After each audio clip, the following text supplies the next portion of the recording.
by the rather early innovation of what's called neo-imperialism, or guided more by the problem than by the discipline that I started out working. I mean, when I look at a college curriculum and see how it's divided, and we've got curriculum committees that redivide them like once a week or once a month, and then once a year, I mean, I don't give a damn what studies this or who talks about it, but that it's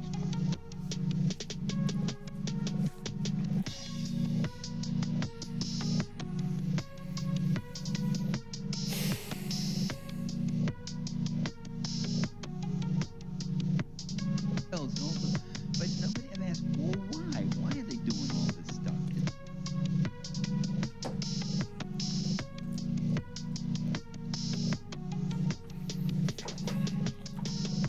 produces a situation in which human beings themselves don't feel rational.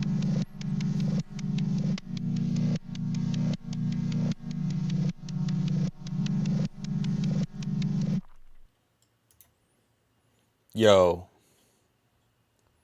what's cracking? I'm chilling. I'm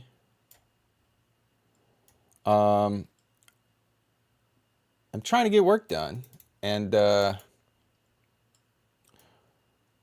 just not good at like getting shit done.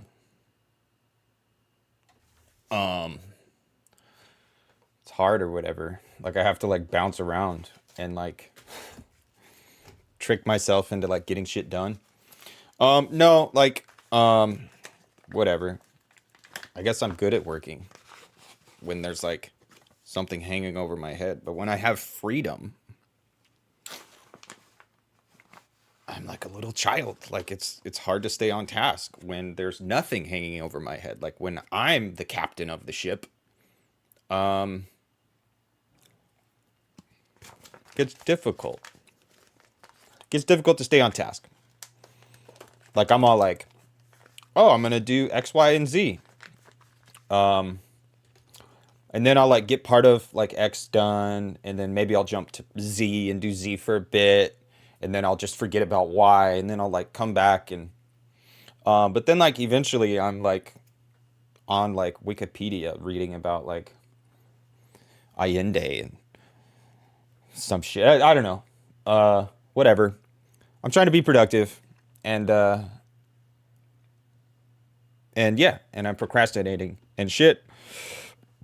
Oh, so I was like, well, I mean, there's shit that I kind of need to do, that I'm trying to do, and then there's shit that I really want to do that I'm like not doing, that I'm like putting off, because it's, you know how that goes. Like you're like, oh, this is something I really want to do, but I don't know.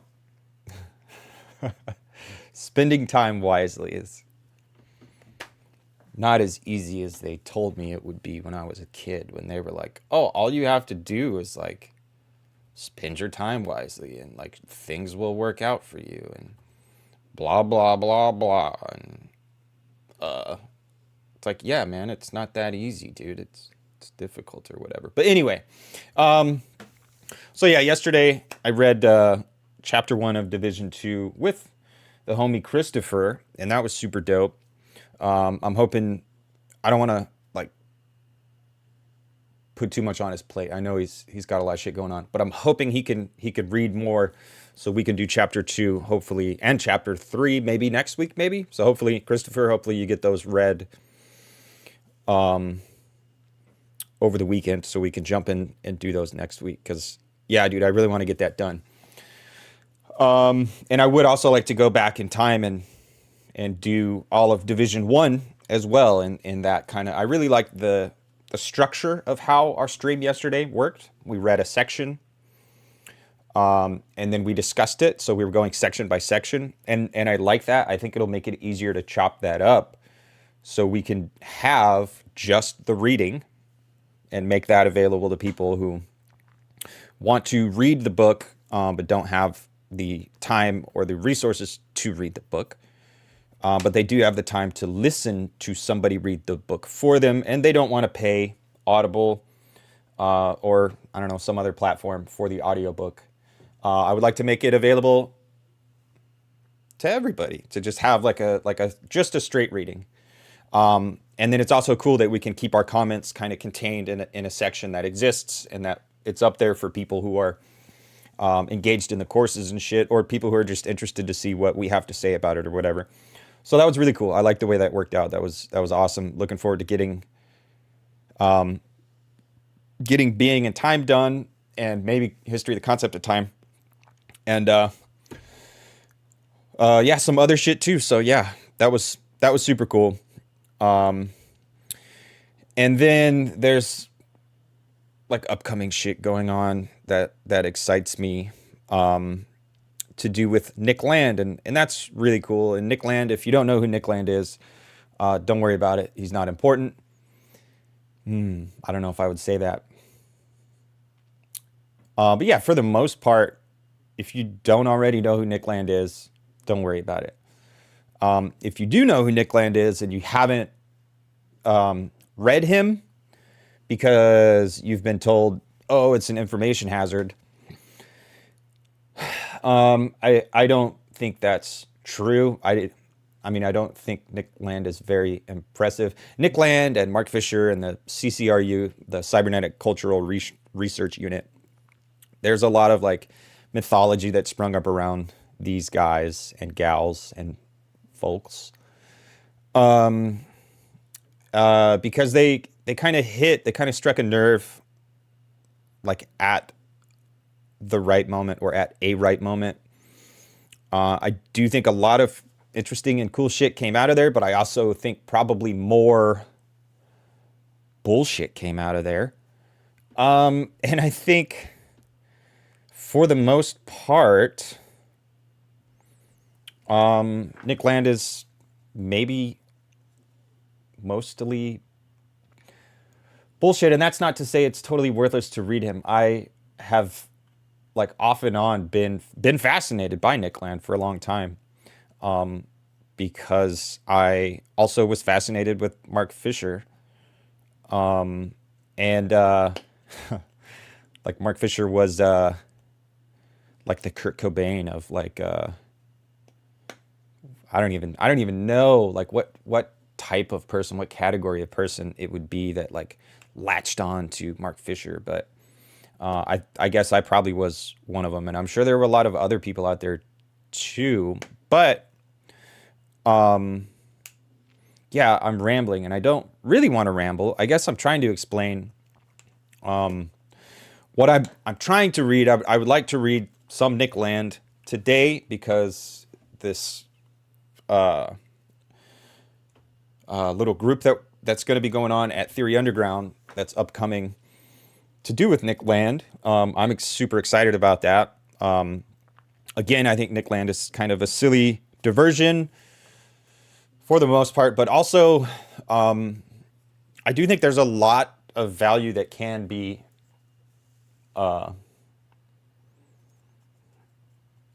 found there if you take it seriously. And also go into it knowing like, hey, this guy is on some extra shit. But I still want to hear what he has to say about certain things. And so I think probably Meltdown is probably maybe the biggest one. Maybe not. I don't know. I really like Delighted to Death. And then he's written a lot of stuff. Blah, blah, blah, blah, blah. I'm rambling. So anyway, I have a collection called Fanged Noumena. I think that's probably the most well-known collection of Nick Land's maybe longer essays. I mean, you could find a shit ton of shorter stuff online, and I don't think you should look the majority of that shit up. I think there's a large amount of this,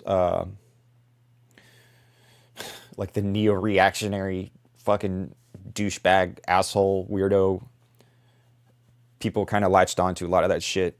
So, I mean, yeah, that's there if you're interested in that. Like, it is, I guess, kind of like an interesting anthropological study.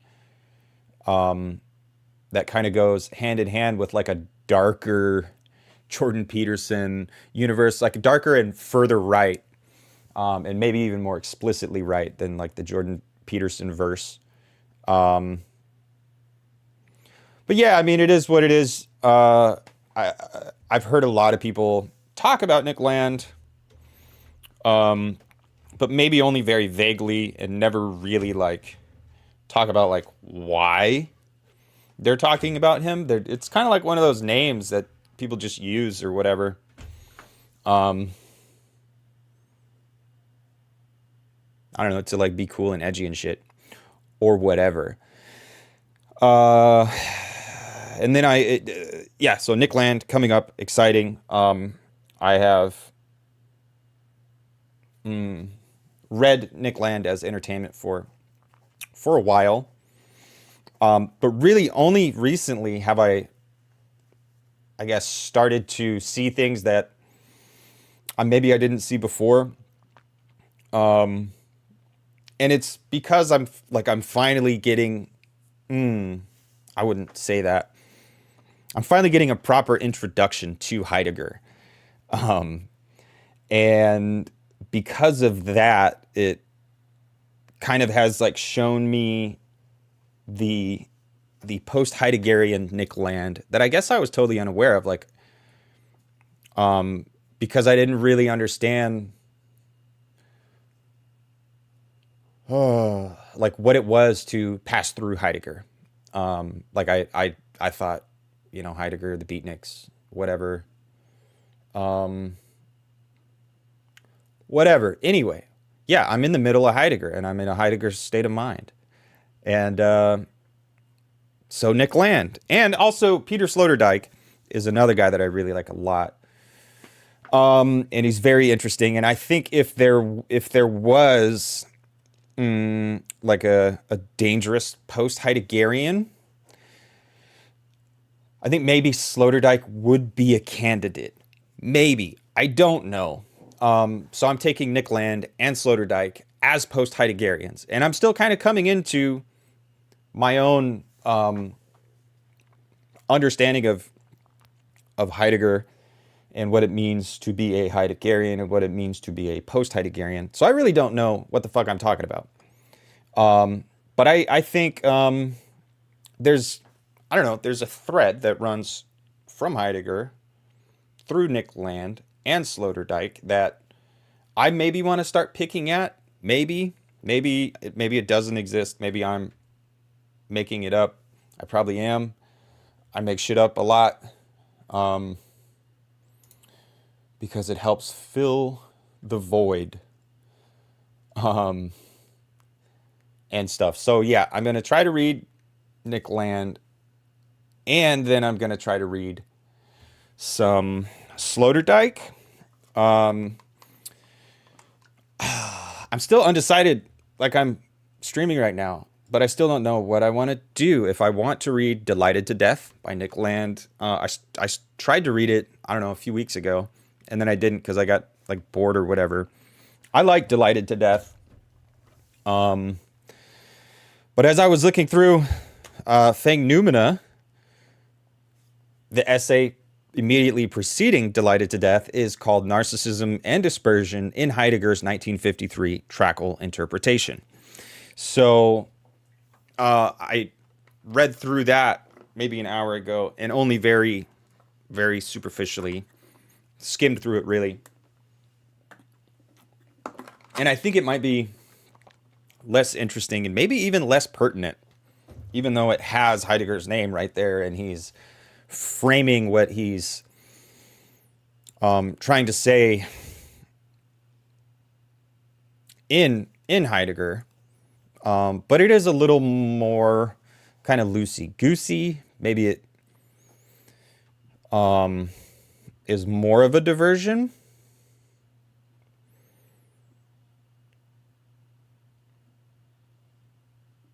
Or maybe it's not. I don't know. So I think what I'm going to do is actually, I was going to read Nick Land first, and then I was going to read Sloterdijk. But I just decided I'm actually going to read Sloterdijk, and then I'll see if I can make my mind up about reading which Nick Land essay I want to read. Or if I even don't want to read it, maybe I'll be tired. This Sloterdijk essay is, I don't know, a couple dozen pages, I think. It's got a lot of big words. It's got a lot of big ideas. And I might be like, oh, I'm tired. I'm done now. It's not a couple dozen pages. It's maybe 15 pages. I don't know. It's not that long. But it's thick. It's hefty. Thick essay is what it is. Yeah, I'll probably get bored.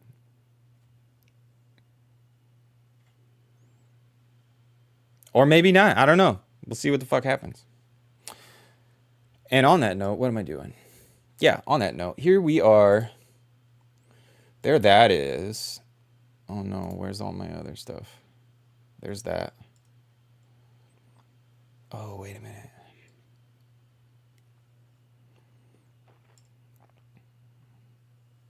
No, I wanted to turn on the fucking closed captions, dude.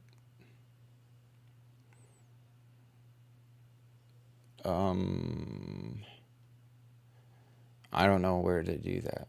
I did it yesterday.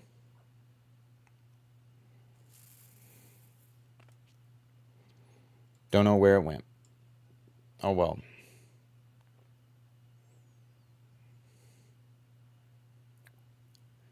What the fuck, dude? Where did you go? I don't know. Maybe I have to do it later. Or maybe I have to do it before I start streaming. That's actually probably what I do have to do, because it changes the thing. Oh, yeah, you're the wrong... Bing bong.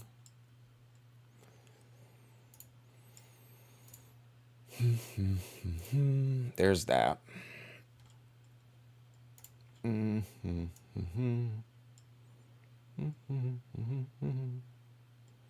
Oh, okay.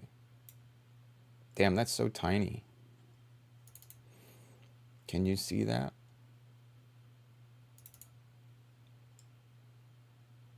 Yeah, well, whatever.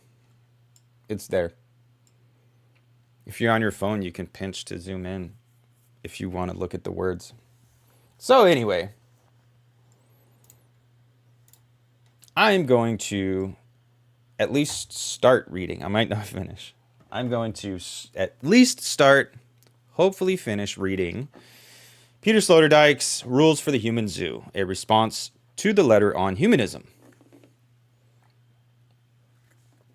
And there's a lot of words that are not in English in this, and I'm not good at pronouncing words that aren't in English.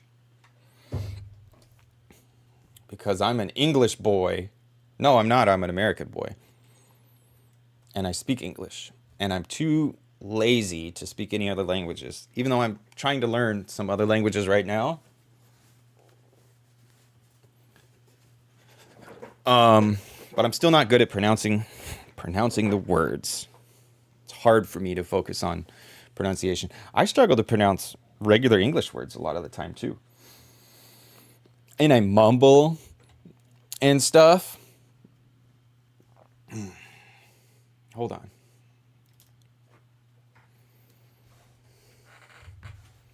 I'm closing my other laptop that I was working on, that I was editing photos on. I closed it so it doesn't distract me. But that is what I was trying to get done. And maybe after I do this for a bit, I'll get back to getting some of that done. Anyway, Peter Sloterdijk. We'll read the abstract and then we'll go. Abstract, Rules for the Human Zoo, also known as Elmauer Reed, originally appeared in 1999 in the newspaper Die Zeit and was subsequently published by Surkamp in 2001. In this response to Heidegger's letter on humanism, Sloterdijk poses the basic question about the purpose of politics, governance, and civic solidarity. On the one hand, since Plato, politics has been conceived in part as concerned with the necessity of taming humans into being good citizens. Sloterdijk thus follows Nietzsche and Heidegger in portraying humanism as one side in a constant battle between bestializing and taming tendencies. It is in this Hobbesian state of nature that humans are wolves to each other. But who turns the wolves into friendly, loyal dogs? Humanism has claimed, according to Sloterdijk, that it is reading the right books, which calms the inner beast.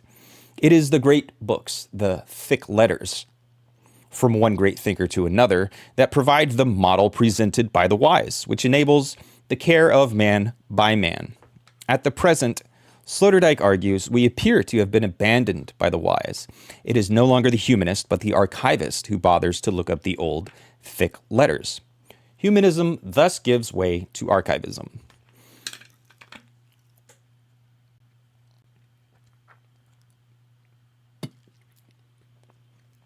I like that. That's cool. That tracks. That's vibey. And also, thinking along with Hannah Arendt,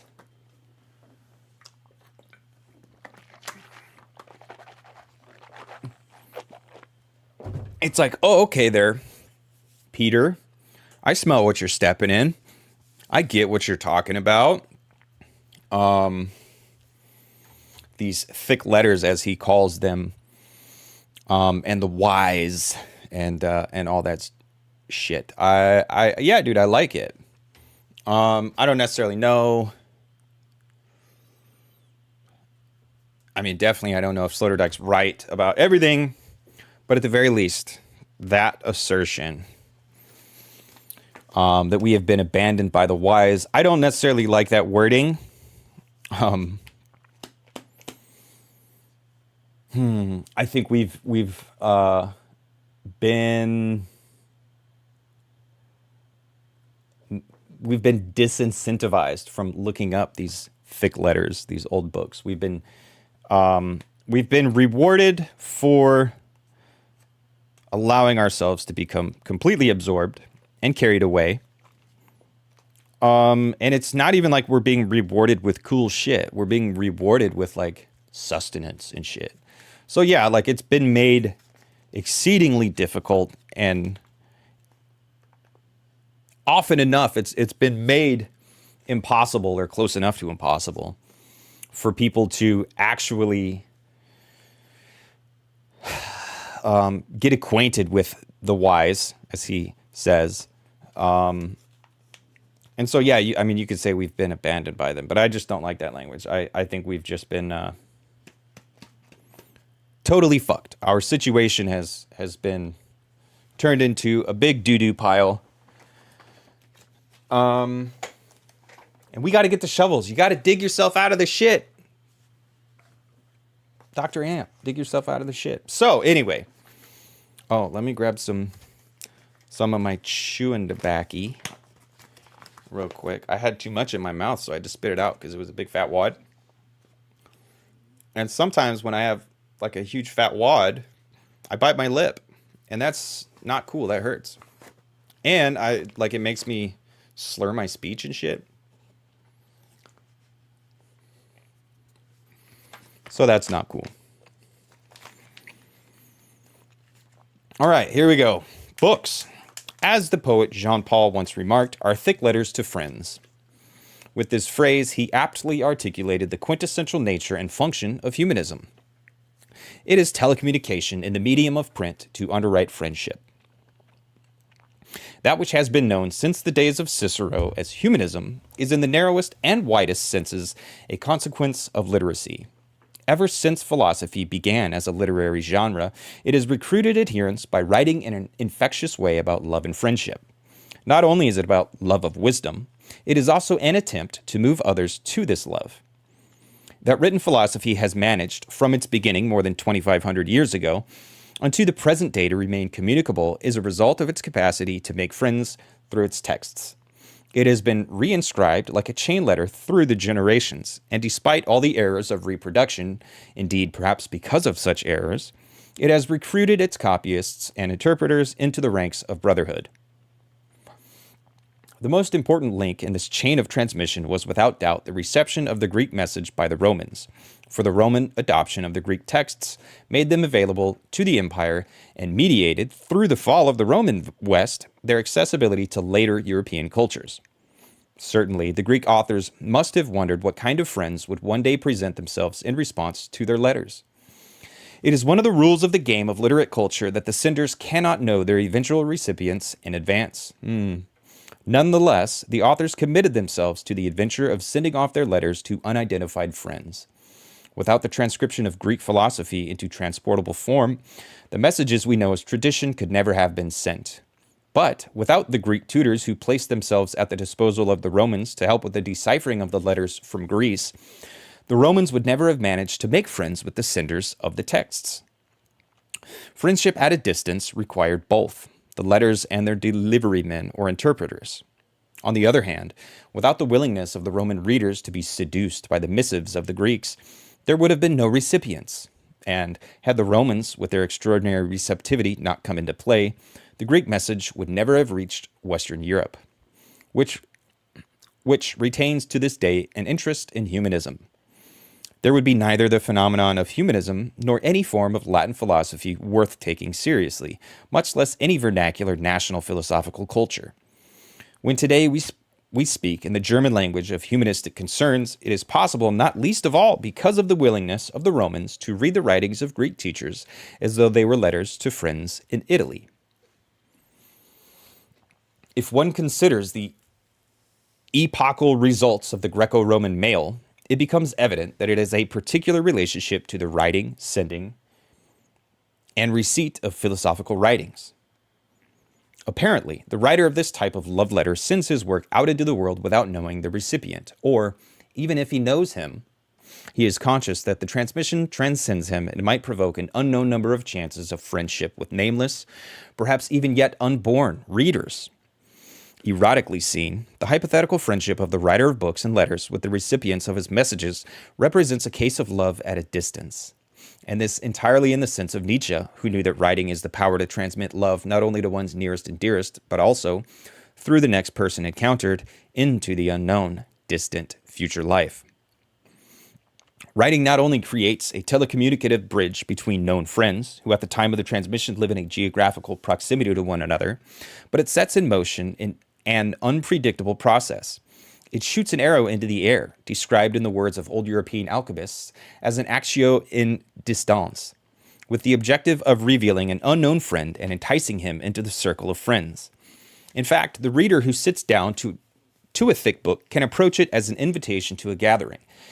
And should he be moved by the contents, he thereby enters the circle of the called, making himself available to receive the message. Thus, we can trace the communitarian fantasy that lies at the root of all humanism back to the model of a literary society, in which participation through reading the canon reveals a common love of inspiring messages. At the heart of humanism, so understood, we discover a cult or club fantasy, the dream of the portentous solidarity of those who have been chosen to be allowed to read. In the ancient world, indeed, until the dawn of the modern nation-states, the power of reading actually did mean something like membership of a secret elite. Linguistic knowledge once counted in many places as the provenance of sorcery. In Middle English, the word glamour developed out of the word grammar. And that note, just the expression for magic comes from the word for grammar. Glamour, blah, blah, blah, blah. Okay, in Middle English, the word glamour developed out of the word grammar. The person who could read would be thought easily capable of other impossibilities. The humanists are initially no more than the cult of the literate, and in this, as in other sects, expansionist and universalist projects appeared. Where the literate and imaginative and unsophisticated grammatical or literary mysticism arose, such as the Kabbalah, which purported to attain insight into the book of creation. That footnote. It is the great insight of the Golem legend that the secret of life is intimately connected with the phenomenon of writing.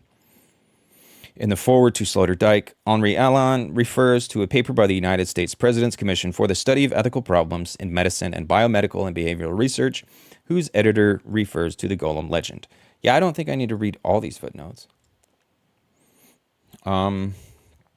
Such as Kabbalah, which purported to attain insight into the book of creation, where, on the other hand, humanism was pragmatic and programmatic as in the gymnasium ideology of the bourgeois nation-state of the 19th and 20th centuries. The pattern of the literary society became the norm of political society. From then on, people organized themselves as literary groups drawn together only by their common reading, which eventually developed into a literary canon into which one was initiated, a canon associated with national boundaries. In addition to the classical authors common to all of Europe, authors of national and modern classics were mobilized, whose letters to the public were turned, through booksellers and higher education, into effective forces for nation building.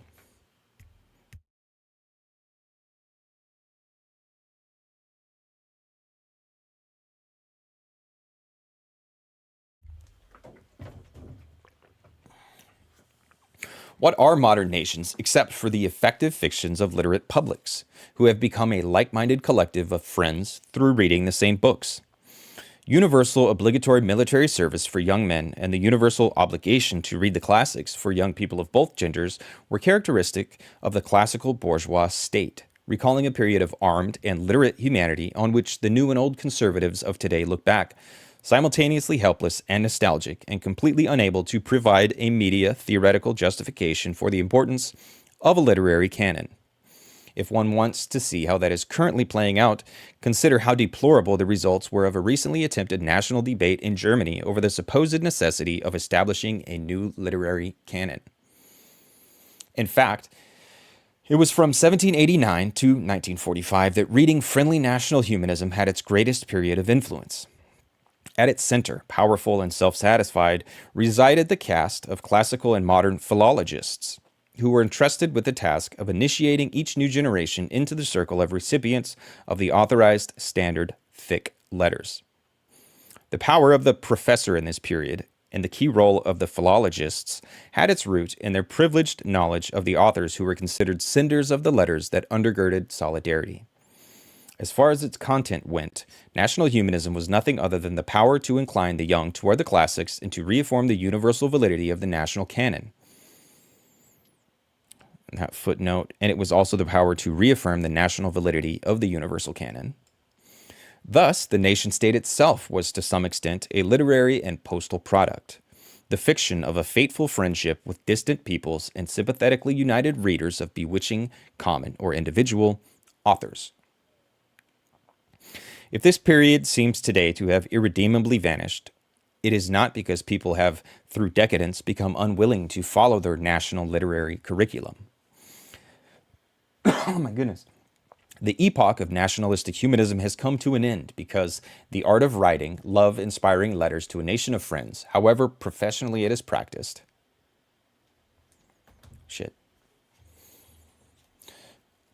Because the art of writing love-inspiring letters to a nation of friends, however professionally it is practiced, is no longer sufficient to form a telecommunicative bond between members of a modern mass society.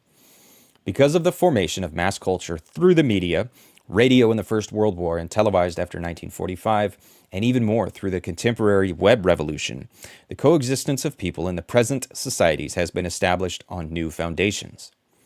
These are, as it can uncontrovertibly be shown, clearly post-literary, post-epistolary, and thus post-humanistic. Anyone who thinks the prefix post in this formulation is too dramatic can replace it with the adverb marginal. Thus, our thesis: modern societies can produce their political and cultural synthesis only marginally through literary, letter-writing, humanistic media.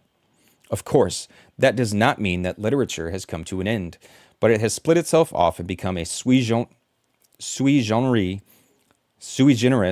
subculture, and the days of its value as bearer of the national spirit have passed. The social synthesis is no longer, and is no longer seen to be, primarily a matter of books and letters. New means of political, cultural telecommunication have come into prominence, which have restricted the pattern of script-born friendship to a limited number of people. The period when modern humanism was the model for schooling and education has passed, because it is no longer possible to retain the illusion that political and economic structures could be organized on the amiable model of literary societies. This disillusionment appearing after World War I in the awareness of people who themselves had had a humanistic education, has a particularly convoluted history, marked by twists and turns. 4. Exactly at the cruel end of the era of national humanism, in the unparalleled gloom of the years after 1945, the humanistic model experienced a last efflorescence. There was an artificially promoted and reflexive renaissance that has provided the model for later reanimations of humanism. If the background were not so dark, one would be tempted to speak of a madness, of a competition in self-deception. In the fundamentalism of the years after 1945, understandably, perhaps many people found themselves unable to go from the horrors of war into a society that represented itself once again as a peaceful collection of book friends, as though the Goethe Jugend could eradicate the memory of the Hitler Jugend.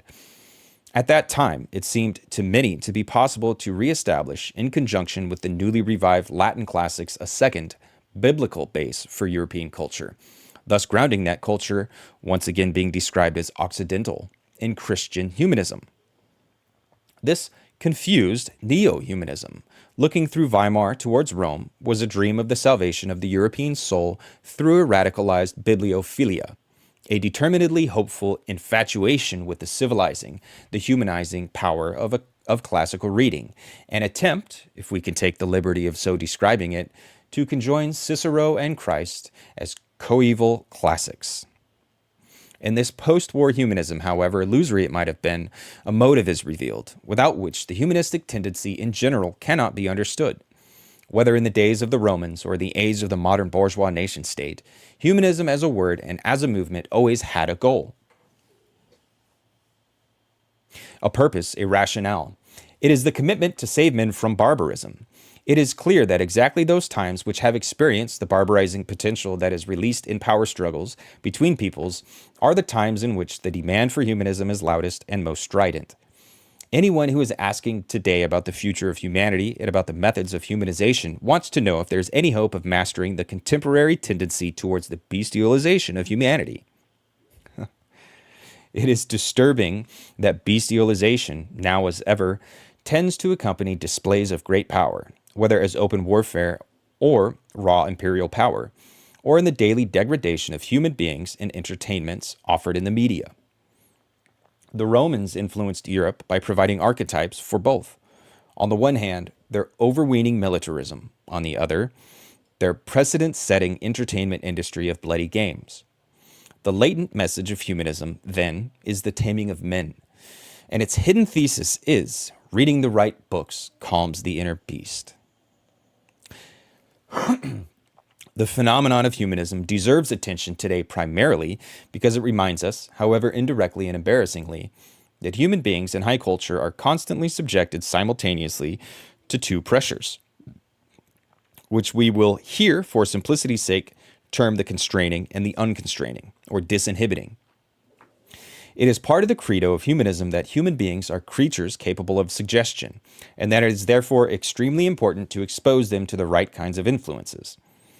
The label of humanism reminds us, with apparent innocuousness, of the constant battle for humanity that reveals itself as a contest between bestializing and taming tendencies. In the age of Cicero, the two influences were easy to identify, for each of them had their characteristic medium. For the bestializing, the Romans, in their amphitheaters, their animal baiting, their battles to the death, and their public hangings, had established the most efficient mass media net in antiquity. In the raging stadiums of the Mediterranean, the unconstrained Homo inhumanus came into his own in a way never seen before and only seldom afterwards. Footnote, the comparable ascension of modern mass culture to the heights of bestiary consumerism was attained in the genre of chainsaw massacre movies. During the time of the Caesars, the provision of the Roman masses with bestializing spectacles became an unavoidable, routinely executed technique of control that, thanks to Juvenal's bread and circuses description, is remembered even today. Ancient humanism can be understood only when it is grasped as one opponent in a media contest. That is, as the resistance of the books against the amphitheater, and the opposition of the humanizing, patient-making, sensitizing philosophical reading against the dehumanizing, impatient, unrestrained, sensation-mongering, and excitement-mongering of the stadium. What the educated Romans called humanitas would have been unthinkable without the need to abstain from the mass culture of the theaters of cruelty. Should the humanist himself occasionally stray into the roaring crowd, it is only to assure himself that he is also a human being and can thus be infected by bestialization. He returns from the theater to his house, shamed by his involuntary participation in the contagious sensations, and can now claim that nothing human is foreign to him. But thereby, it is affirmed that humanity itself consists in choosing to develop one's nature through the media of taming, and to forswear bestialization. The meaning of this choice of media is to wean oneself from one's own bestiality and to establish a distance between yourself and the dehumanizing escalation of the roaring mob in the arena. So it becomes clear. The question of humanism is more than the bucolic assumption that reading improves us. It is, rather, no less than an issue of anthropodicy. That is, a characterization of man with respect to his biological indeterminacy and his moral ambivalence. Above all, however, from now on, the question of how a person can become a true or real human being becomes unavoidably a media question. If we understand by media the means of communication, of communion and communication by which human beings attain to that which they can and will become. In the fall of 1946, in the darkest valley of the European post-war crisis, the philosopher Martin Heidegger wrote his now famous Letter on Humanism.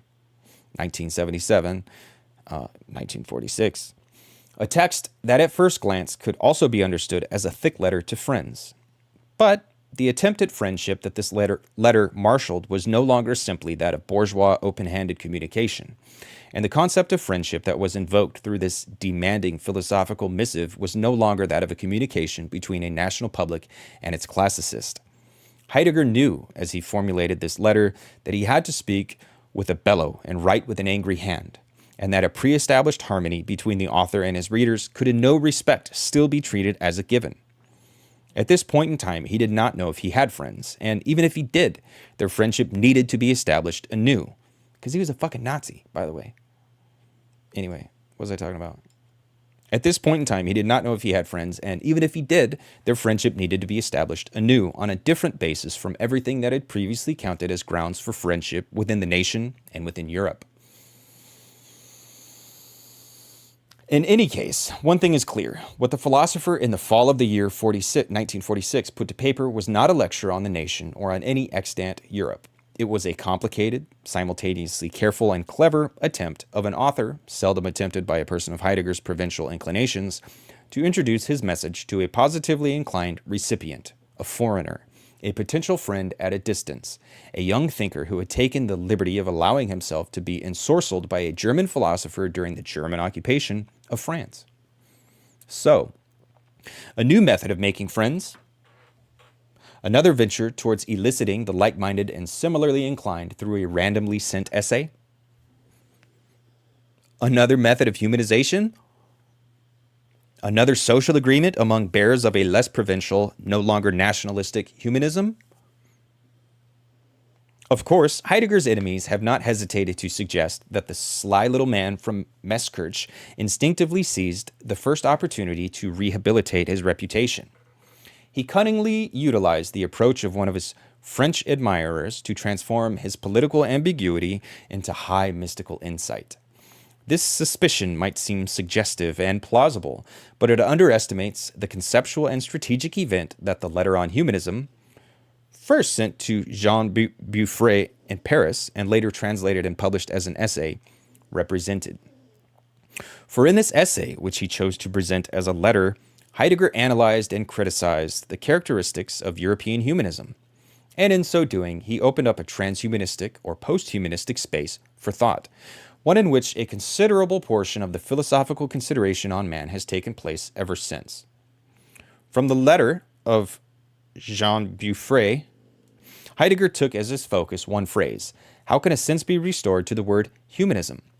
The letter to the young Frenchman gently reproves the questioner and is seen most clearly in a challenge repeated twice. The question proceeds from your intention to retain the word humanism. I wonder whether that is necessary.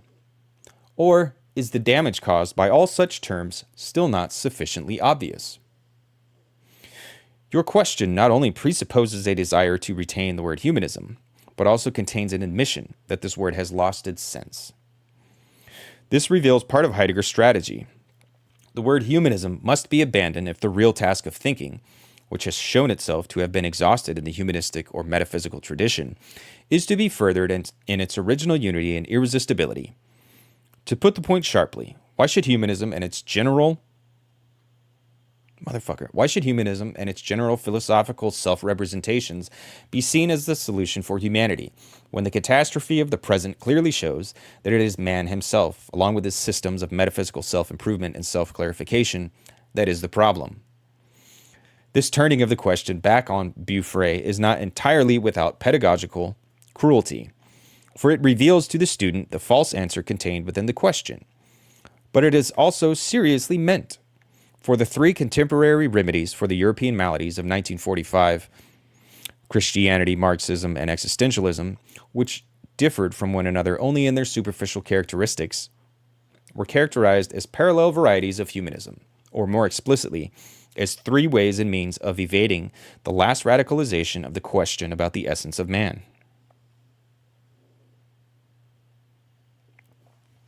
Heidegger offered to prepare the way for an end to the most radical omission of European thought, namely, the refusal to pose the question of the being of man in the only appropriate, that is, the existential, ontological way. Or at least, the author indicated his readiness to serve in whatever future situations might develop from the asking of the question when properly posed.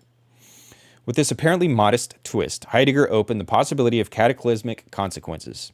Humanism, in its ancient, in its Christian, and as in its Enlightenment form, was revealed as the agent of a 2,000-year denial.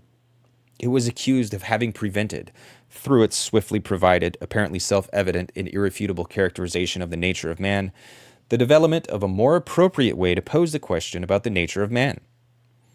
Heidegger explained that his work after Sein und Zeit, being in time, was directed against humanism, not because it overvalued humanity, but because it did not value humanity highly enough. But what would it mean to value the essence of man highly enough? It would require first to renounce a habitual false denigration.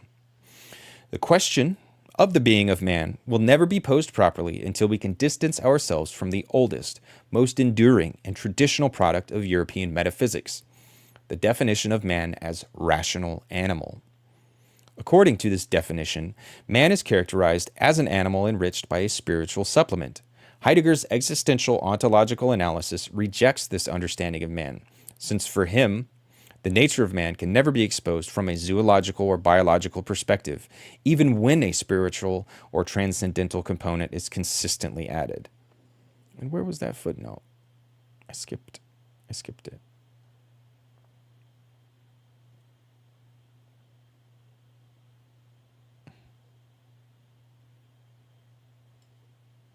I don't know where I can't find it. Anyway, the masterstroke is misunderstood by those who see in Heidegger's ontoanthropology something like an anti-humanism, a tortured formulation that suggests something like a metaphysical form of misanthropy. So that footnote goes somewhere. Where'd you go, bitch? Oh, okay.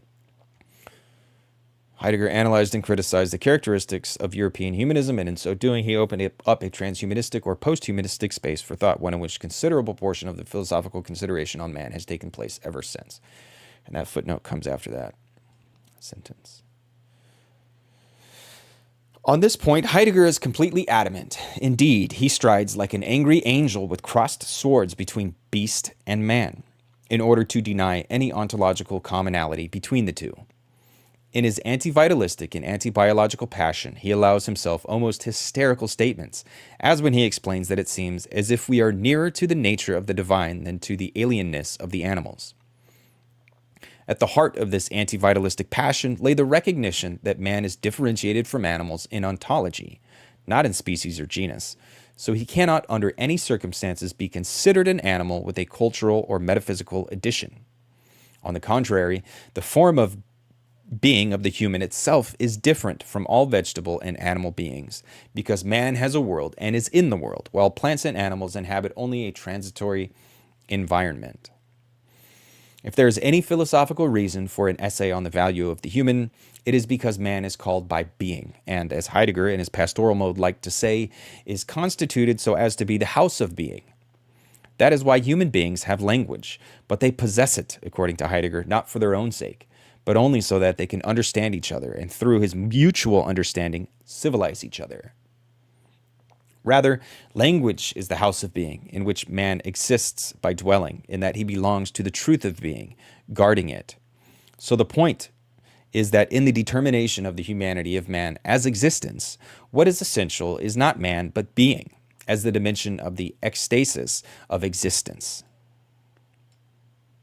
If we puzzle over this initially hermetic formulation, we begin to understand why Heidegger was so certain that his criticism of humanism would not eventuate in an inhumanism.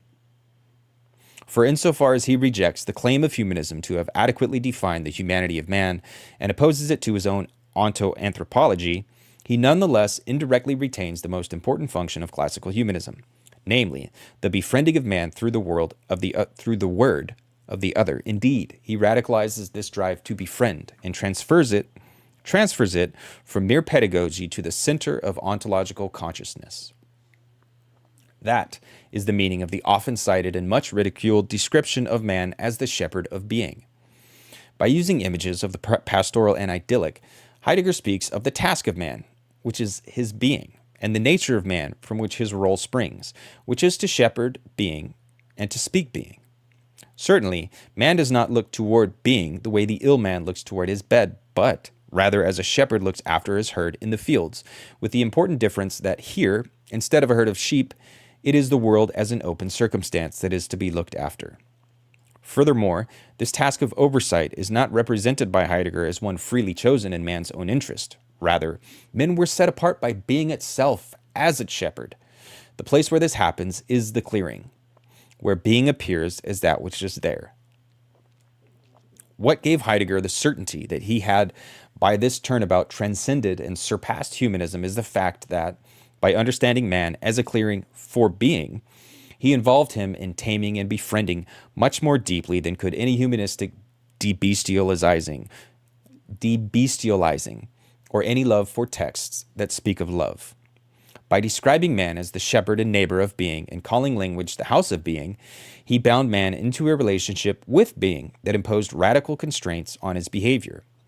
It contained him, the shepherd, within the house or in its neighborhood. Heidegger suggested a self-understanding that demanded of man more inactivity and receptivity than any comprehensive program of education had ever attempted.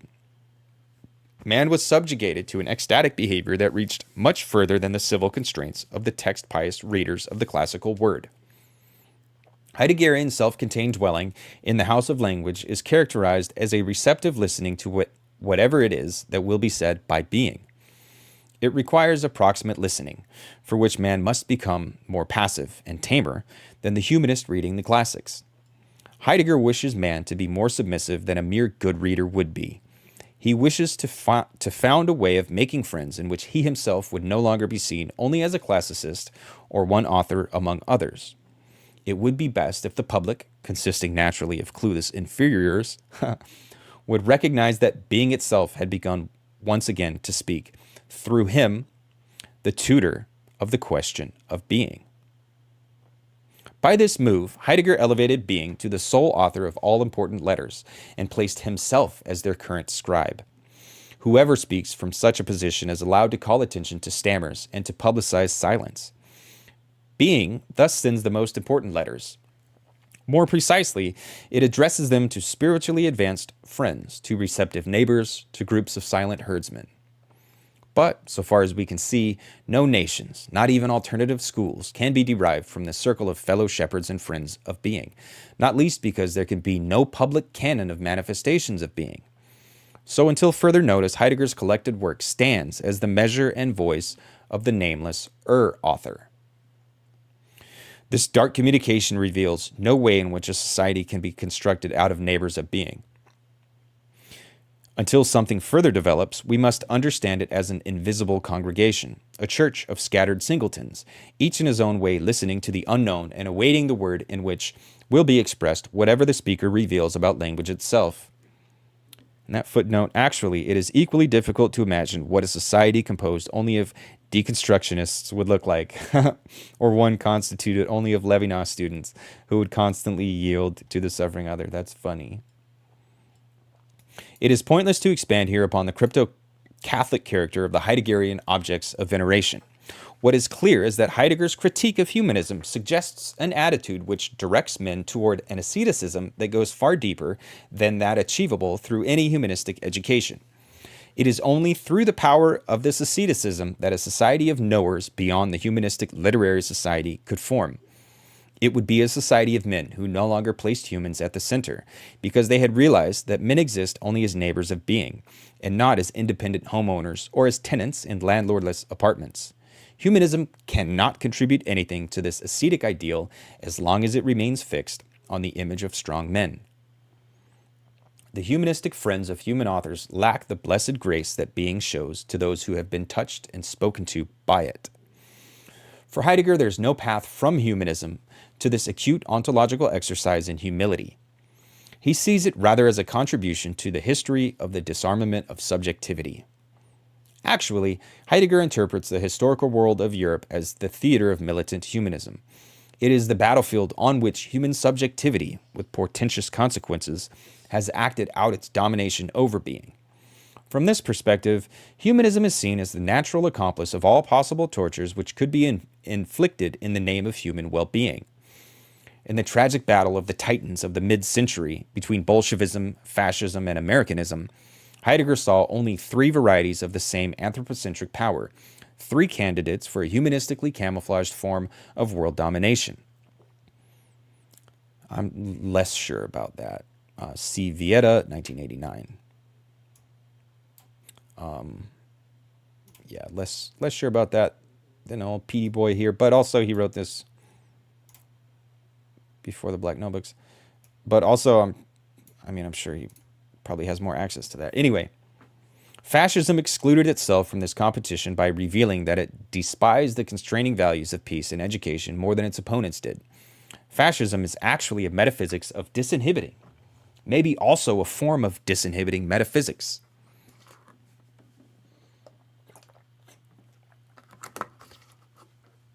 In Heidegger's view, fascism was a synthesis of humanism and bestiality.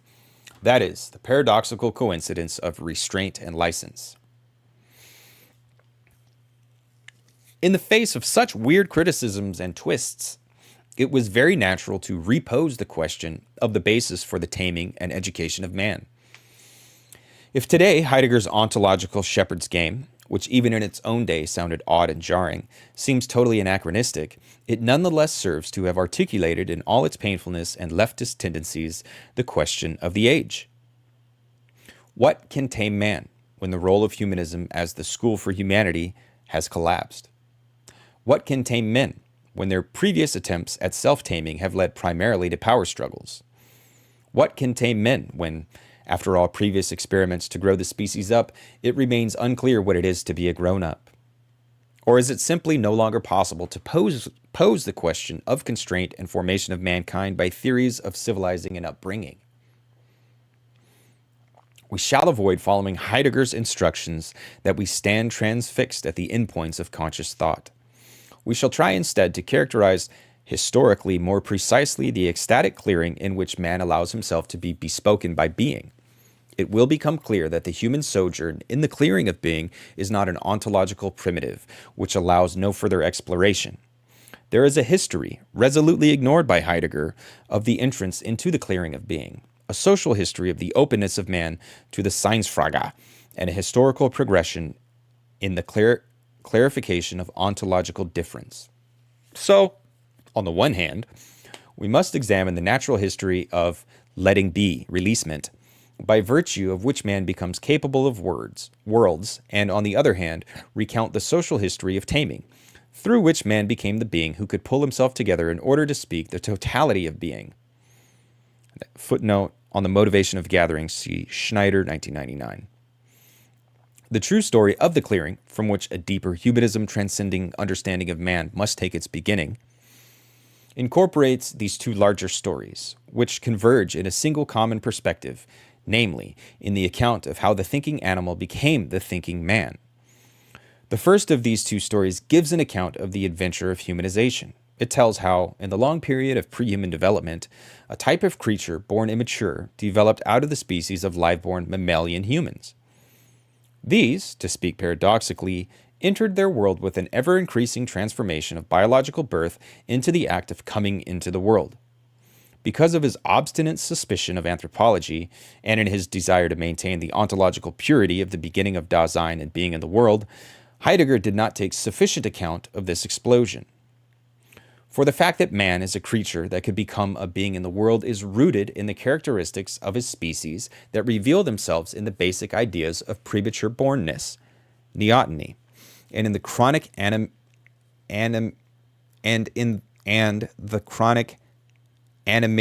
immaturity of man. See the chapter Domestication of Being on the elucidation of the clearing, especially section 3, The Lightning Thinking, pages 16 through 11. In Sloterdijk, 2001. Shit, where'd I go? Neoteny and the chronic animalian immaturity of man. We could even go so far as to suggest that man is the being in which being an animal is separate from remaining an animal.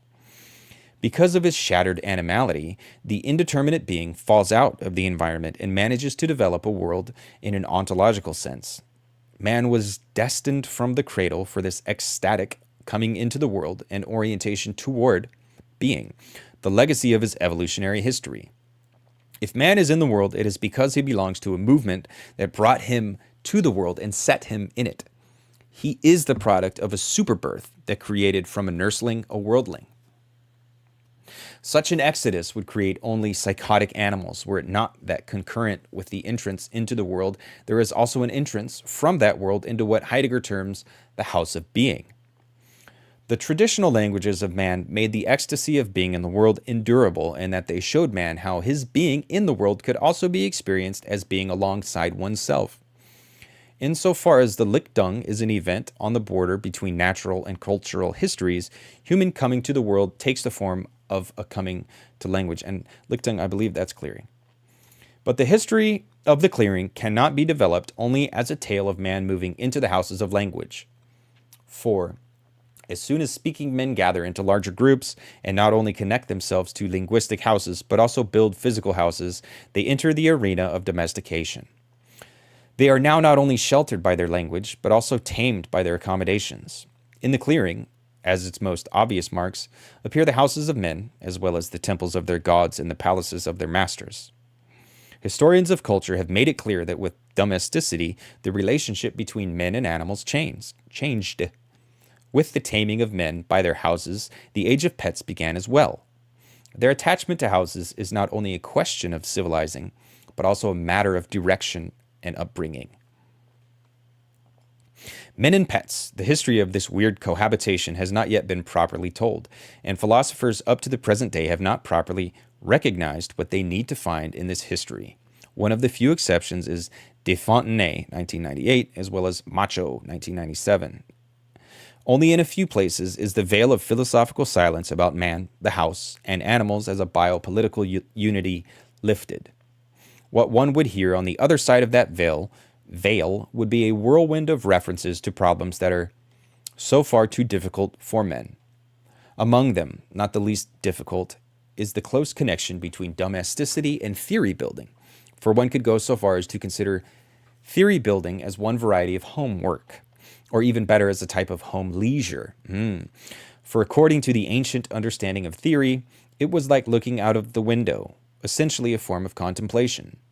It is only in recent times, since knowledge began to be understood as a form of power, that it became more clearly a form of work. In this sense, the windows of the clearing were walls, behind which men became beings capable of theory. Taking strolls, in which movement and contemplation unite, derives as well from domesticity. Even Heidegger's contemplative wandering through fields and woods is a typical form of movement for someone who has a house to fall back on. But these forays into the clearing out of the safety of the house are only the harmless face of man's householding. The clearing is at the same time a battleground and a place of decision and choice. And in these respects, it is not possible to see only the philosophical pastoral. Where there are houses, there are also decisions about who shall live in them. In fact, and through this fact, it is determined what type of community dwellers will be dominant. In the clearing, it is revealed which enterprises are worth fighting for, as soon as men emerge as beings who form societies and erect social hierarchies. That master of dangerous thinking, Nietzsche, told us what it was really all about when in the third part of Thus Spake Zarathustra, in the section titled On the Virtue That Makes Small, he wrote, "For he, Zarathustra, wanted to learn what had transpired in the meantime among human beings, whether they had become bigger or smaller. And once he saw a row of new houses, and he was truly amazed, and he said, 'What do these houses mean? Truly no great soul has placed them here, as a parable of itself. And these parlors and chambers, can men go in and out here?' And Zarathustra stood still and reflected. At last he said sadly, 'Everything has become smaller. Everywhere I see lower gateways. Whoever is like me can still pass through, but he has to stoop. I walk among these people and keep my eyes open. They have become smaller and are becoming even smaller, but this is because of their teaching on happiness and virtue. A few of them will, but most of them are merely willed. Round, righteous, and kind they are to one another, like grains of sand are round, righteous and kind to one another. To modestly embrace a small happiness that they call resignation. At bottom, these simple ones want one simple thing, that no one harm them. To them, virtue is whatever makes modest and tame. This is how they made the wolf into the dog, and mankind himself into mankind's favorite pet."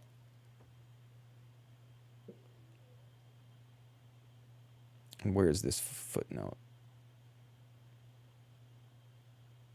Damn, why'd I skip that shit? There it is.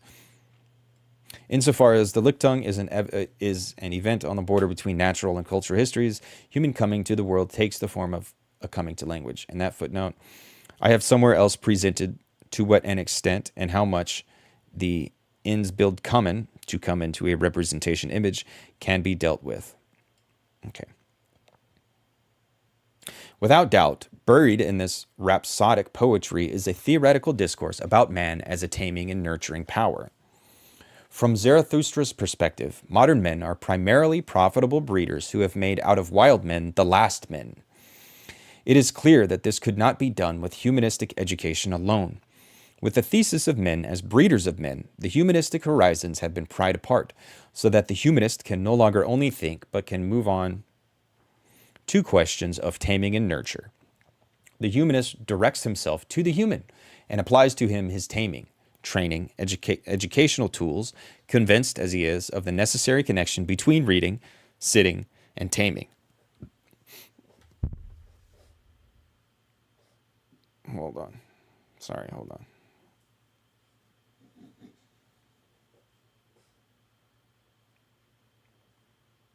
Got an email from AFL-CIO.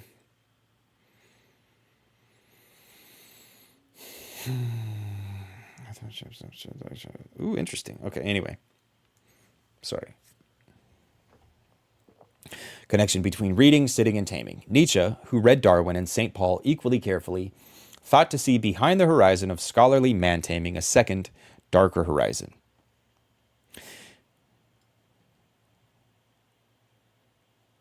He perceived a space in which the unavoidable battle over the direction of man-breeding would begin, and this is the space of the other, the veiled face of the clearing. As Zarathustra wandered through the city in which everyone had grown smaller, he saw the results of a so far profitable and uncontested breeding politics. People had succeeded in diminishing themselves through a collaboration of ethics and genetics.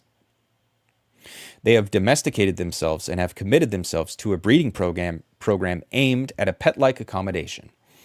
From this insight springs Zarathustra's specific criticism of humanism as a denial of the false harmlessness with which the modern good man surrounds himself. Actually, it would not be a good thing if men bred themselves or other men for harmlessness. Nietzsche's suspicion of humanistic culture is intended to bring to light the secret of the domestication of humanity. He wants to reveal, by name and function, the people who until now have had a monopoly on the control of breeding, the priests and teachers who pretend to be friends of man, and to initiate a modern, momentous public battle between different breeders and breeding programs. This is the root of the basic conflict Nietzsche postulates for the future, the battle between those who wish to breed for minimization and those who wish to breed for maximization of human function, or as we might say, a battle between humanists and superhumanists. The image of the Superman that is emblematic of Nietzsche's thought is not that of a release of repressions or a swerve into bestialization, as was imagined by the booted evil Nietzsche readers of the 1930s,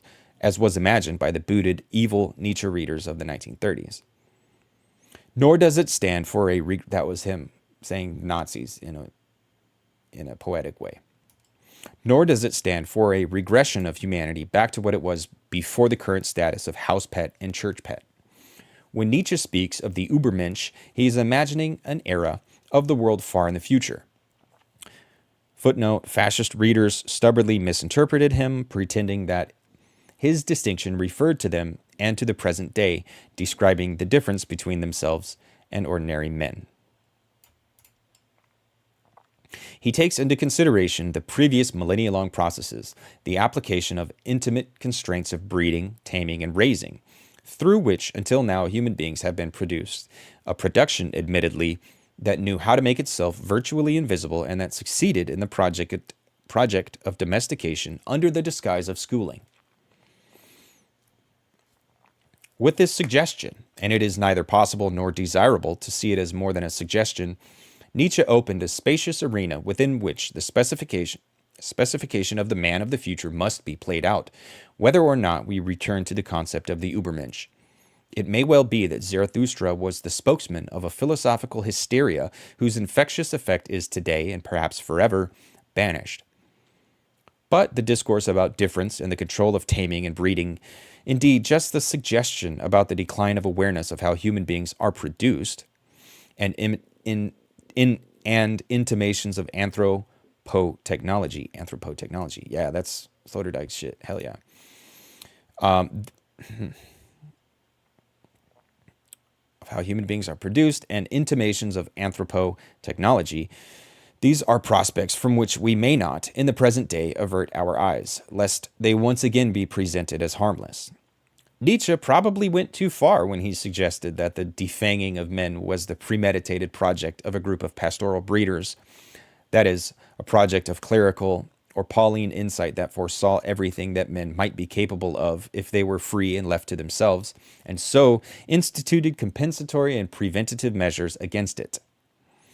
That would certainly be a hybrid thought, because for one thing he imagined a potential breeding project being carried out in much too short a period, as if only a few generations of priestcraft were required to turn wolves into dogs or ordinary men into professors and basil. It is implausible as well, because it presupposes a conscious agent where actually a breeding without breeder, an agentless biocultural drift, is more likely.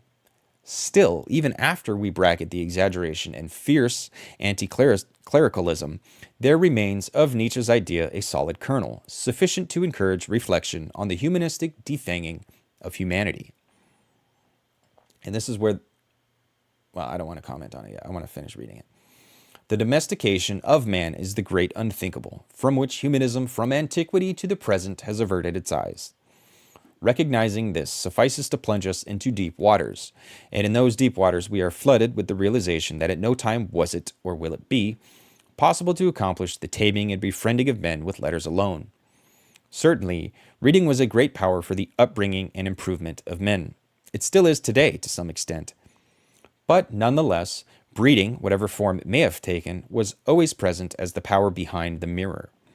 Reading and breeding have more to do with each other than cultural historians are able or willing to admit. Even if it is impossible to adduce evidence for the suspicion or to pin down the relation between the two, the connection is nonetheless more than a random suggestion. Literacy itself, at least until the very recent accomplishment of universal literacy, has had a sharply selective sorting effect. It sharply divided our culture and created a yawning gulf between the literate and the illiterate, a gulf that in its insuperability amounted almost to a species differentiation. If, despite Heidegger's prohibition, one wanted to speak anthropologically, one could define humans of the historical period as animals, some of whom could read or write, blah, blah, blah. By taking a single step further, one could define them as animals that reproduce or breed themselves, while other animals are bred, an idea that has been current as part of Europe's pastoral folklore since Plato. This is similar to Nietzsche's claim in Zarathustra that few of the people in small houses will to live there. Most are willed into them. They are objects, not agents, of selection. It is characteristic of our technological and anthropotechnological age that people willingly fall more and more into the active or agent side of selection, without having to be forced into the role of selectors.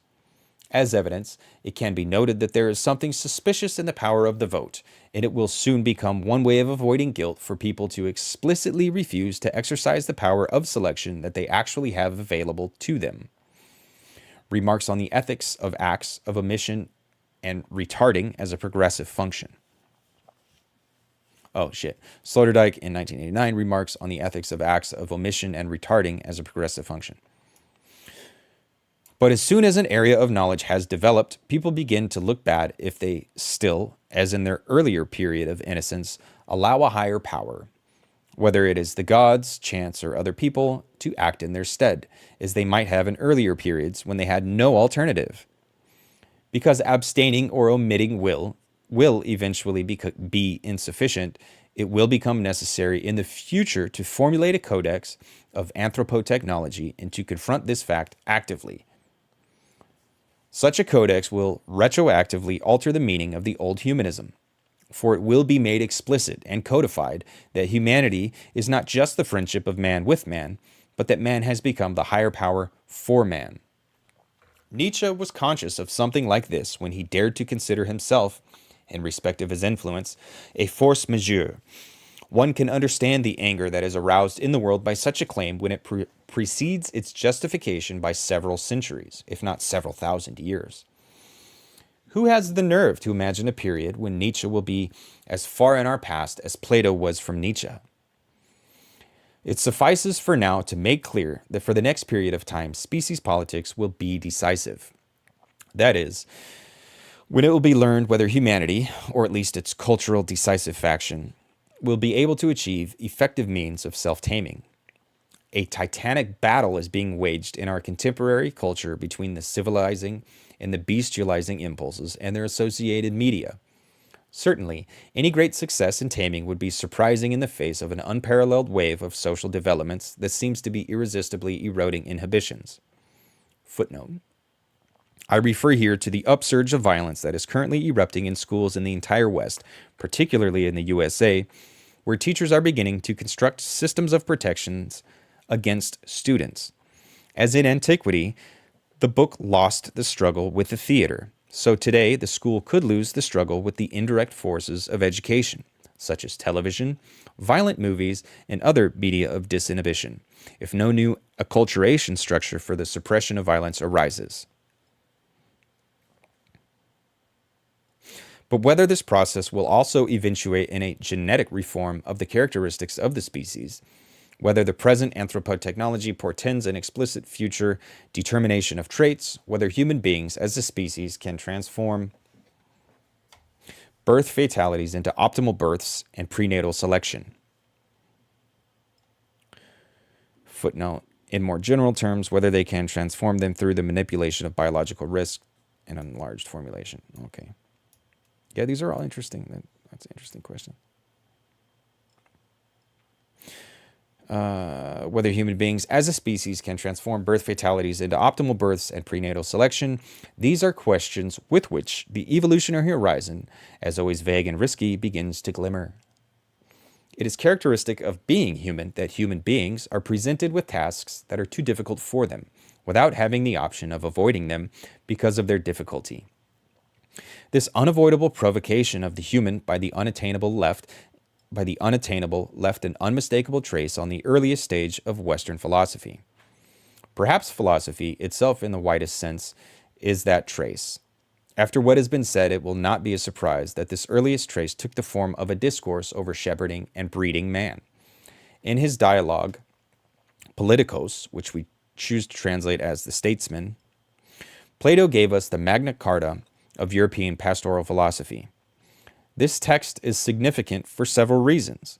First, it shows more clearly than anywhere else what antiquity meant by thinking, the achievement of truth through careful division or separation of ideas and things.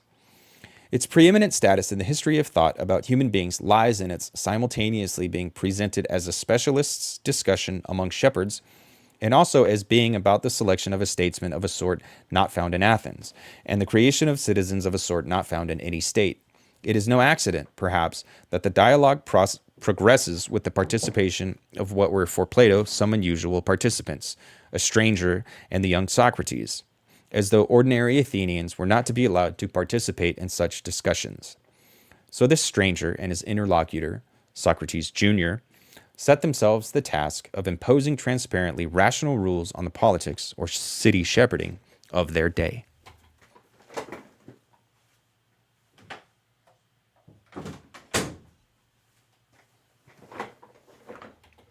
With this project, Plato prompted an intellectual discomfort in the human zoo that could never again be completely quieted. Since the Statesman and the Republic, there have been discourses which speak of human society as if it were a zoo, which is at the same time a theme park.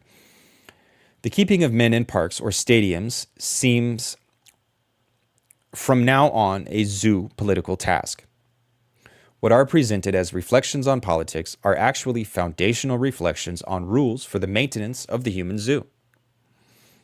If there is one virtue of human beings which deserves to be spoken about in a philosophical way, it is above all this, that people are not forced into political theme parks, but rather put themselves there. Humans are self-fencing, self-shepherding creatures. Wherever they live, they create parks around themselves. In city parks, national parks, provincial or state parks, eco-parks. Everywhere, people must create for themselves rules according to which their comportment is to be governed. What is required of the Platonic zoo and its newer instantiations, above all, is to determine whether there is a difference between the populace and its leadership, and whether that difference is a graduated one or a specific one. According to the first assumption, the distance between the herders and their charges is only accidental and pragmatic. One could accord to such a herd the capacity to choose its own shepherds. But if there is a sharp difference between the people who run the zoo and the people who live in it, then they are so basically different that it would not be advisable for them to elect leaders. They should, rather, have governance by insight. Only a deceptive zoo director, a pseudo-statesman or political sophist, would promote himself as one of the people. The true shepherd acknowledges difference and discreetly allows it to be known that he, because he leads through insight, stands closer to the gods than the confused populace he governs. Plato's dangerous sense for dangerous ideas lies within the blind spot of all high culture pedagogues and politicos, in particular his admission of the actual inequality of people before the knowledge that power gives. In the logical form of a grotesque search for definitions, the dialogue develops the preamble of a political anthropotechnology. It is not just a matter of pacifically directing the herd which has already tamed itself. It is a question of systematically generating new, idealized, exemplary individuals. The exercise begins so humorously that the not quite so funny ending could easily be submerged in laughter. What could be more grotesque than the definition of politics as the discipline that concerns itself with the herd animals who travel by foot? For leaders of men, the gods know, exercise their skill not on animals that swim, but on land animals. Among land animals, one must distinguish between herding the feathered and the unfeathered, since man does not have wings and feathers. The stranger in Plato's dialogue adds that even among these there are two clearly distinguishable sorts, the horned and hornless animals. Of course, a knowledgeable interlocutor does not need to hear that twice. The two groups correspond to two arts of shepherding, herding the horned, and herding the hornless, and obviously one will find the true shepherd of men only by excluding the shepherds of horned animals. For, if herders of horned animals are allowed to govern men, nothing could be expected but overreactions from inappropriate or only apparently appropriate shepherds. The good king, the Basilius, the stranger claims, governs a herd of hornless animals. And that is not all, since, after all, he has the task of herding animals, all of one breeding species. That is, animals that do not copulate outside of their species, as horses and asses can. Then he must look to their breeding as well, trying to minimize endogamy, bastardization, or hybridization. So we list the differentia: wingless, hornless, pairing only with their like, and finally, bipedality, or as we moderns might say, erect posture. So the act of shepherding appropriate to wingless, hornless, species-specific breeding bipeds is isolated as the true art and distinguished from all false contenders. But this custodial shepherding must itself be bifurcated into the voluntary or the tyrannically imposed. Should the tyrannical form in its turn be revealed as a false and deceptive illusion, only the true political art remains, the voluntary shepherding of voluntarily submitting living beings. In that footnote, Plato exegetes such as Karl Popper gladly overlook this doubled instance of voluntarily. Up to this point, Plato has presented his doctrine of the art of statesmanship entirely in pictures of shepherds and herds. He has chosen among dozens of misleading representations of this art the one true picture, the valid concept of the thing in question. But now that we have an adequate definition, the dialogue switches to another metaphor, not in order to undermine the previous accomplishment, but in order to force into the light the most difficult piece of human herding, the management of reproduction.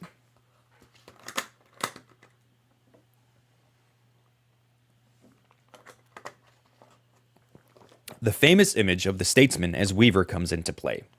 The true, the real basis for the art of the king lies not in the voice of the public, which gives or withholds trust from their rulers as it will, nor does it lie in inherited privilege or recent accumulation of power. The Platonic master finds the reason for his mastery only in the expertise he has in the odd and peculiar art of breeding. Here we see the reemergence of the expert king, whose justification is the insight about how, without doing damage to their free will, human beings can best sort themselves out and make connections. Royal anthropotechnology, in short, demands of the statesman that he understands how to bring together free but suggestible people in order to bring out the characteristics that are most advantageous to the whole, so that under his direction the human zoo can achieve optimum homeostasis.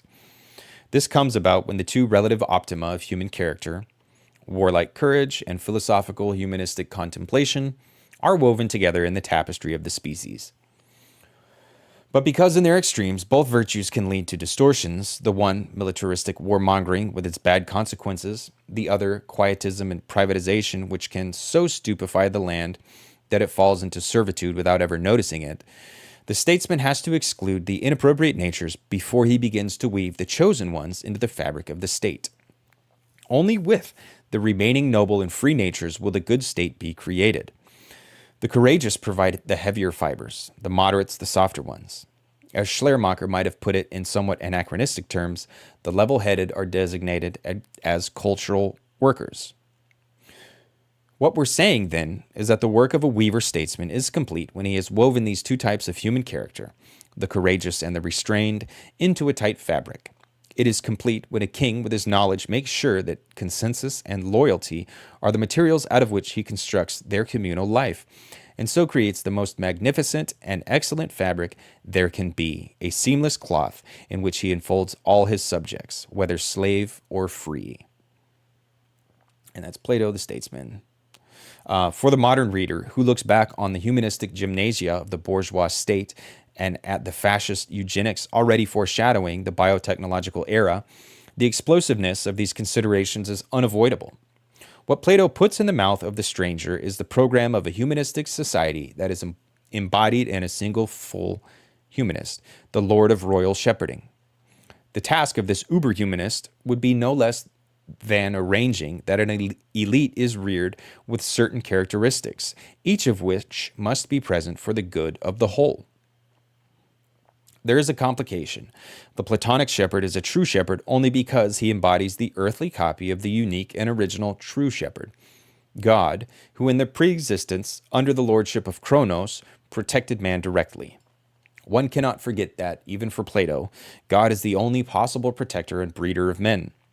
Now, though, after the great turnabout, when under the leadership of Zeus, the gods retreated and handed over to humans the task of governing themselves, the wise have been left as the only worthy shepherds and breeders, for they have the best recollection of the divine shadows. Without the model presented by the wise, the care of man by man would be hopeless. 2,000 years after Plato wrote, it seems as if not only the gods, but the wise have abandoned us and left us alone with our partial knowledge and our ignorance. What is left to us in the place of the wise is their writings, in their glinting brilliance and their increasing obscurity. They still lay in more or less accessible editions. They can still be read, if only one knew why one should bother. It is their fate to stand in silent bookshelves, like posted letters no longer collected, sent to us by authors of whom we no longer know whether or not they could be our friends. Letters that are not mailed cease to be missives for possible friends. They turn into archived things. Thus this, that the important books of the past have more and more ceased to be letters to friends, and that they do not lie any longer on the tables and nightstands of their readers. This has deprived the humanistic movement of its previous power. Less and less often do archivists climb up to the ancient texts in order to reference earlier statements of modern commonplaces.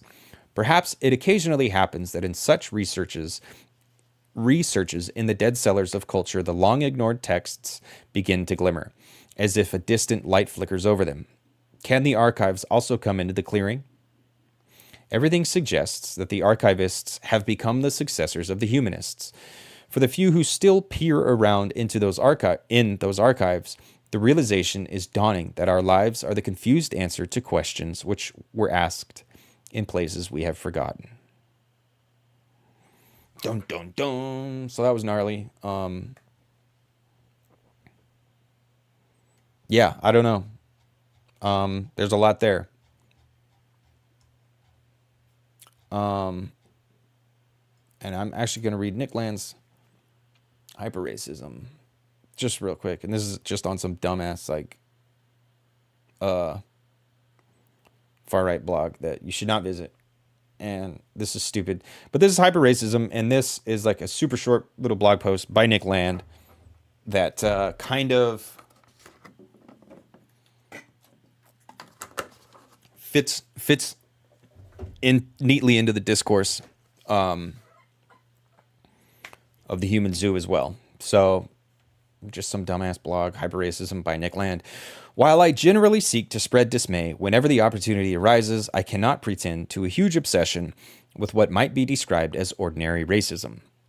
When perusing the thought crimes of the mainstream racist community, it is continually afflicted by a sense of overwhelming unreality. This is not, of course, because races do not exist or do not differ significantly or whatever. The most politically incorrect cognitive position on almost every point of this kind is reliably closer to reality than its more socially convenient and comforting alternatives. That's just dumb. The problem with ordinary racism is its utter incomprehension of the near future.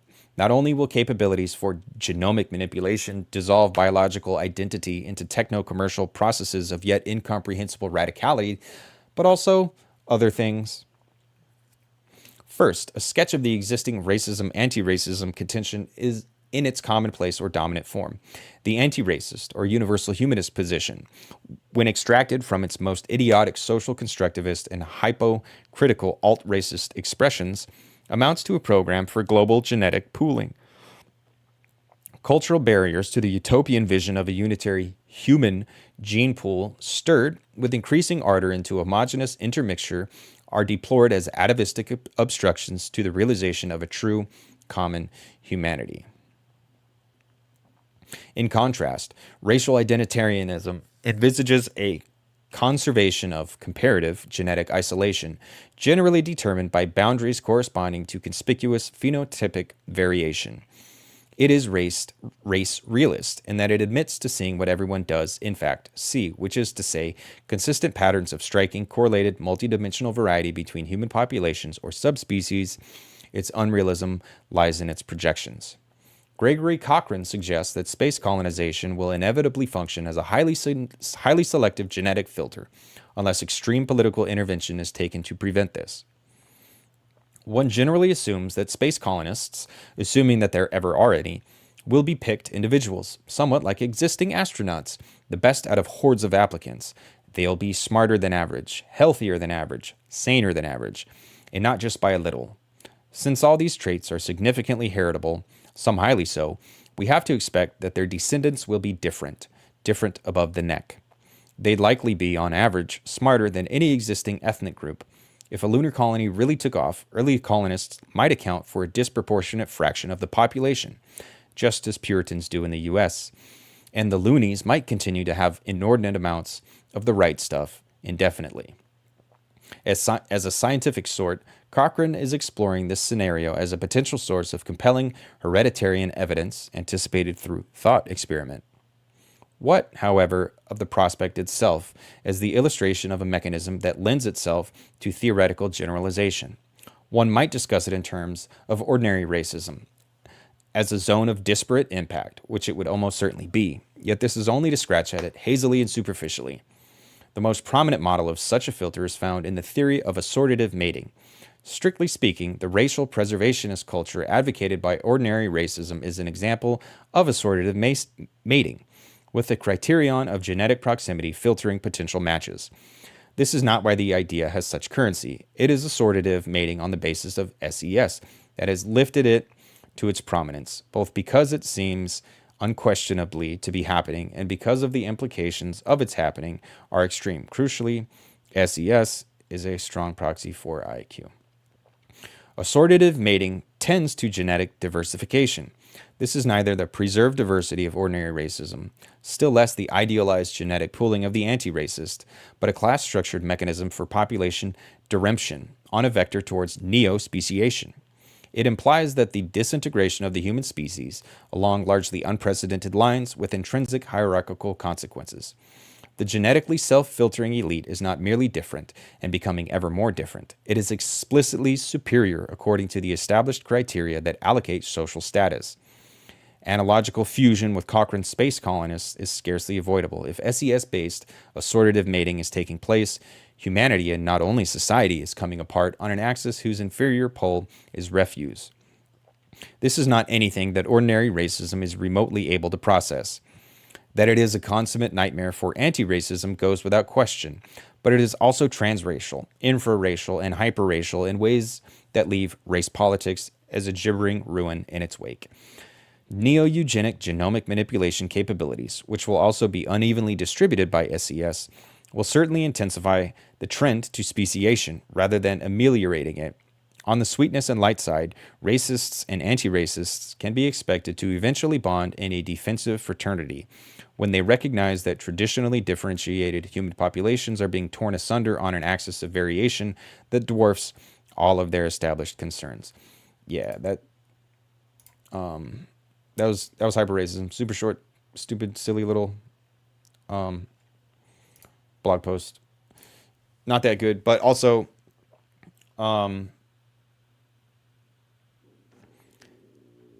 both of these pieces are talking about Sloterdijk is talking about where we currently are. And I don't know if he's posing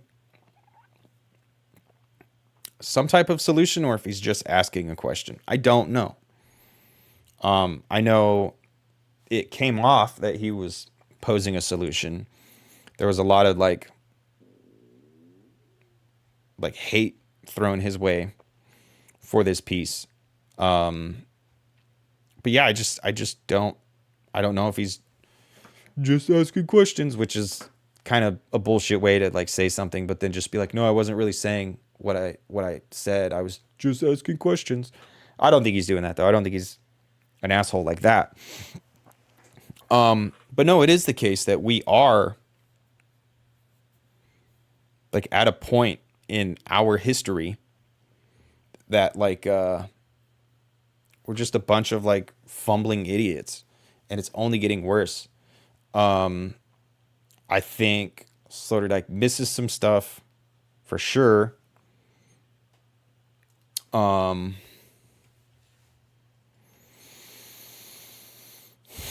no, it's something that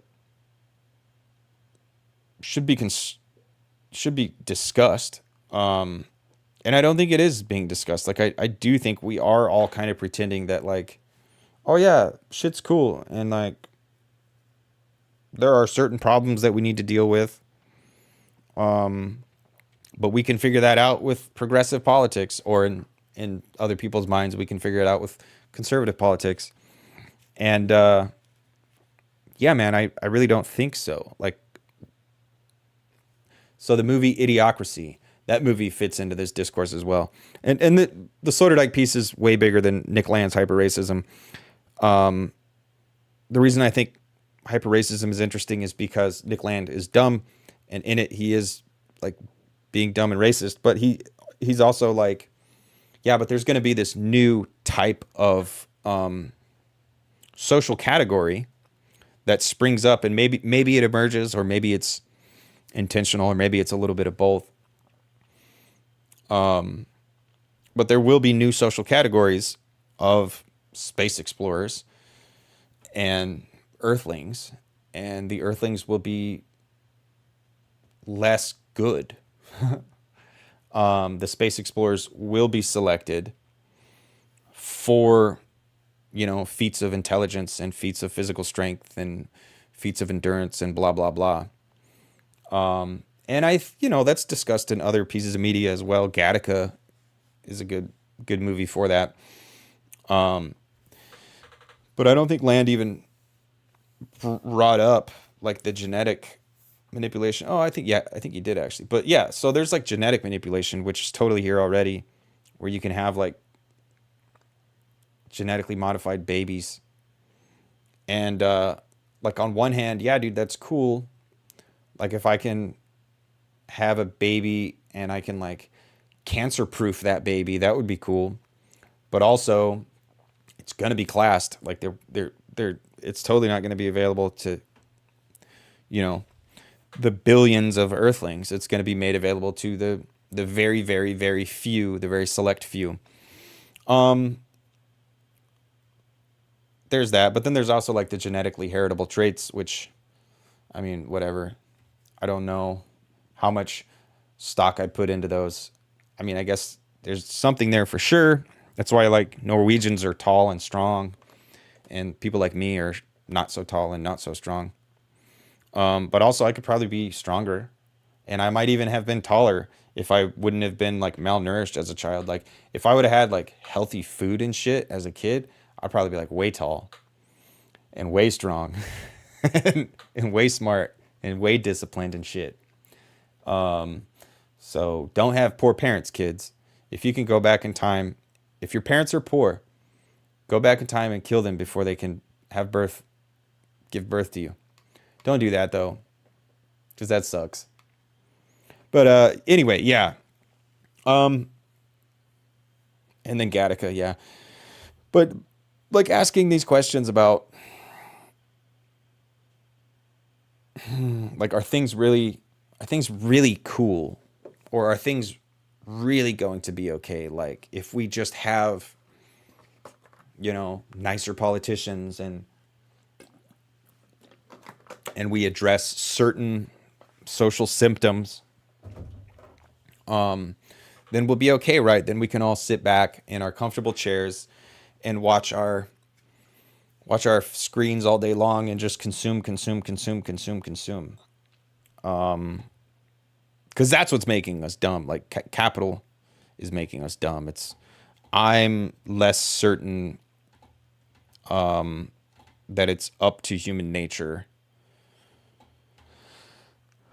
I think it really does belong to capital. Like capital is domesticating us rather than us domesticating ourselves. But anyway, there's all that. I'm hungry now, and I'm less certain of what I'm doing than I was an hour and a half ago. So there's all that. Yeah. I think I'm going to eat some food, or maybe not. Oh, shit. Yeah, dude. I think I'm going to eat some food, and then I think I'm going to do something else.